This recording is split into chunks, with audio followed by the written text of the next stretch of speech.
Mais tout change fin 2024. À ce moment-là, les forces combattantes de la poche d'Idlib lancent une grande offensive vers le sud et font tomber le régime de Bachar al-Assad. Et ça, forcément, ça a énormément de répercussions. Alors ces forces combattantes, elles sont menées par Abu Mohamed al-Joulani, ce qui est en réalité le nom de guerre de Ahmed al-Shara. Les forces de al-Shara sont soutenues par la Turquie, ce qui fait que lorsque al-Shara est devenu maître de la Syrie, eh bien ça a sacrément réduit le nombre de belligérants dans le conflit, puisqu'on a maintenant al-Shara avec son partenaire turc au nord, le PYD kurde dans les nord et nord-est, et les résidus de l'État islamique, mais qui ne jouent plus qu'un rôle très mineur. En fait, concrètement, on n'a plus que Al-Shara / la Turquie face aux Kurdes. Et le problème, c'est que là, les Kurdes perdent cet équilibre issu de rapports de force militaire qui leur permettaient de rester en place. Et il y a plusieurs éléments qui viennent leur mettre la pression.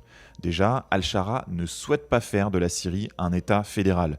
Et ce n'est même pas un démocrate, c'est un ancien djihadiste. Ce qu'il veut, c'est une Syrie unie sous sa coupe. Ensuite, on a toujours les Turcs qui sont là et qui ne veulent pas voir se créer un pseudo-État ou une région autonome kurde à leurs frontières, sachant les liens entre les Kurdes syriens et le PKK. Et enfin, point très important, on a vu durant l'année 2025 Al-Shara être reçu par plusieurs États occidentaux historiquement alliés des Kurdes, notamment les États-Unis ou la France. Donc les Kurdes voient bien qu'ils perdent aussi du soutien à l'international.